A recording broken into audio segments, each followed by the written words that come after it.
what you want to get out of social media is powerful one-to-one conversations. That's got to be your goal, right? One-to-one conversations. And when you start to look at social media like that and ask yourself, well, how do I show up online in a way that makes my message so compelling, not in a sales way, that somebody will want to speak to me one-to-one, where I can actually make that conversion? Because that's where the conversion happens. It's over the phone. It's when you're face-to-face.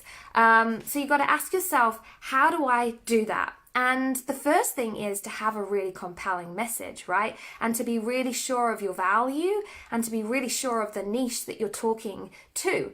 Otherwise, you're not going to stand out. And so what I've been doing in my, hey Sarah, challenge, my challenge that we've just done, chaos to clients, chaos being coronavirus, businesses closing doors, all of that crap, to clients, let's make opportunity out of this anyway. And what we've been doing is really digging into those beliefs that we have and what drives those beliefs. And often they're why we're in business in the first place. They're what we love. It's our soul goal. It's our soul energy. How do you pull that through your social media in a way that pulls your whole self through, in a way that speaks to your audience's needs, and in a way that doesn't just make it look like you know a bunch of stuff and you're a good resource to watch. Everybody likes to watch, right? You don't want to be the person being watched. You want to be the person that people are reaching out to and actually knowing that they're going to pay for something and feeling okay with that because you've identified their pain so well, you've talked about it in their language so well that they know that you know how to fix it and they'll do anything for that. Your value becomes priceless. And so this is basically improving your conversion because you're getting in front of the right people and you're getting the right people to trust you, and people buy from people that they know, like, and trust. And I know you've heard that 1,000 times and that doesn't help you, right? But it's true. People will buy more easily on a high ticket offer. I mean, $7, $5, yeah, they're going to buy from anyone, right? But if you've got something that is a little bit more than that, then they're going to have to know, like, and trust you. And so that comes down to your social media content, which I'm going to talk to you about in just a second.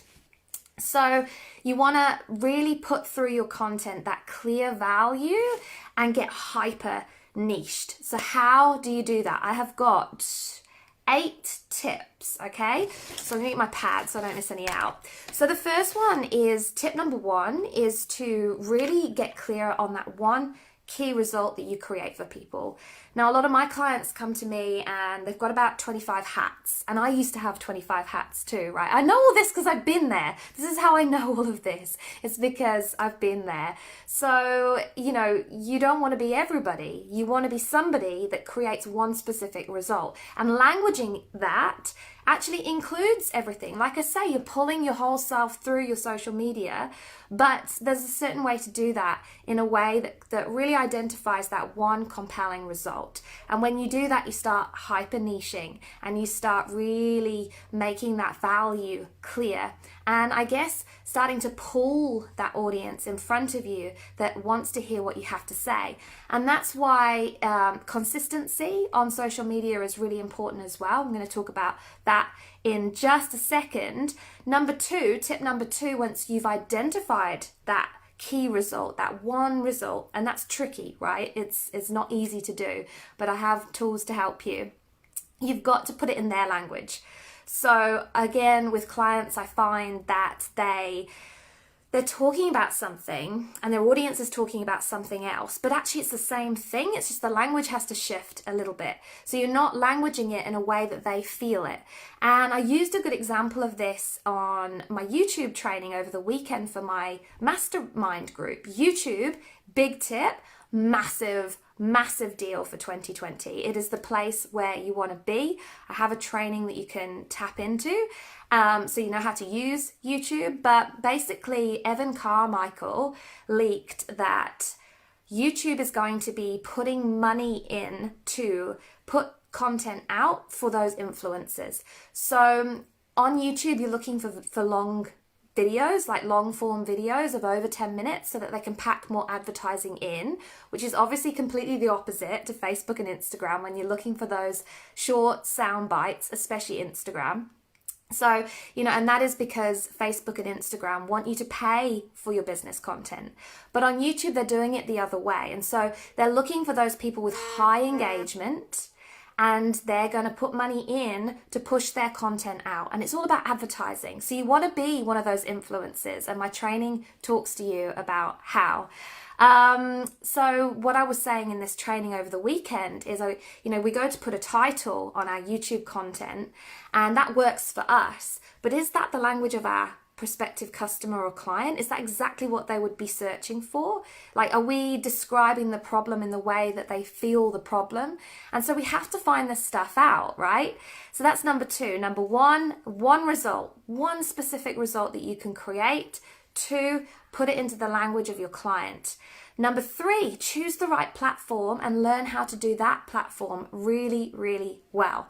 So this could be Facebook, it could be Instagram, it could be LinkedIn. You're going to find the one where you fit and do it well. And I talked about the consistency. What I teach my clients to do is to have a social media daily method of operation.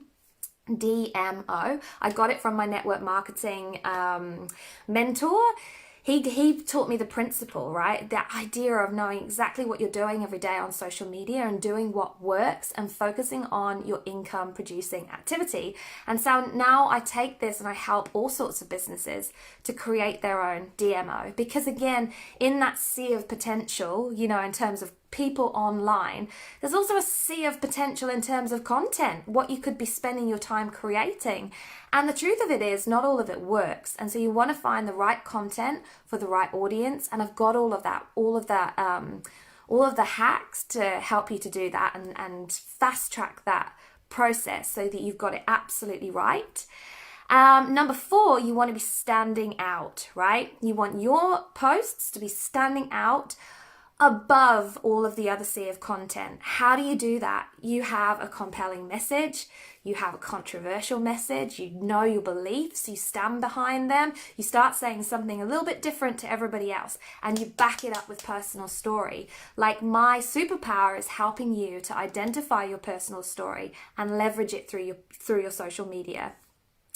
And now is a really good time to do that. There is a lot of businesses that are businesses, influencers, individuals who are standing out right now because the media is saying one thing and most people are listening to the media, and then there's a few people saying a different thing. They're backing it up with their experience, they're backing it up with their knowledge, and they're standing out. People are even sharing them everywhere. You want that. You want to be the person who gets shared because they're saying something that's useful, they're saying something that is relevant, and they're saying something that is valuable.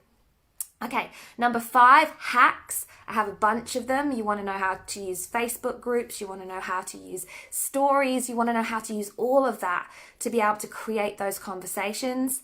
Number 6, I just realized I have the same thing written down twice. Okay, so number 5 and 6, hacks, engagement hacks. You want to be using those. And I gave you a couple of ideas, little tips, Instagram stories, Facebook groups, Instagram stories, things like that. And number 7, you want to take the opportunity of now and run with it now. Seize the hour. Seize the hour right now. There is no better time to start thriving on social media. No better time than now. And it's the opposite to what you think, right? And this leads into number 8, and that's your stories and your fears. A lot of people think that they can succeed in business with their skill set and they forget about the mindset and all of that subconscious programming that they have that, self-sabotages us when we're doing well or holds us back from taking the massive action that we need to take. And again, this is my superpower. I love digging into that with you, really helping you to understand, okay, what is really holding me back? Because on the surface, I seem to be doing all the right things, but there's something not quite happening, and it's within us, right? Our internal environment reflects as our external environment. Whatever we have on the outside is what's going on the inside, and usually there's a lot in here to work through, to work out, but we don't have the opportunity. And so that's got to be part of your steps to blowing up your social media, is to identify what is holding you back, specifically those fears, your stories, and how do you let them go? How do you take a brick and mortar business and take it online? Or how do you shift in terms of your messaging, your packaging, whatever else it is, to take advantage of being online right now? And then how do you step up courageously, boldly, unstoppable on social media to really rise above the crowd, stand out in that sea of potential, and not be the guy on the top of the lighthouse with the megaphone, yelling out your message, hoping that somebody hears, but actually like being right in front of them and having conversations. How do you take social media content to those conversations that create those conversions? And if you have heard of Russell Brunson, he's a massive internet guru. He talks about becoming a social media producer. And I was on a cool interview with him the other day. I wasn't with him, but I was listening. And he was saying like how it's so important right now in your business to be that producer and not that consumer, especially with the amount of content and some of the negative content as well. You can be there scrolling down and absorbing all this negative shit in, and it's going to mess with your vibe, which is going to mess with your productivity. It's going to make you shrink back instead of grow.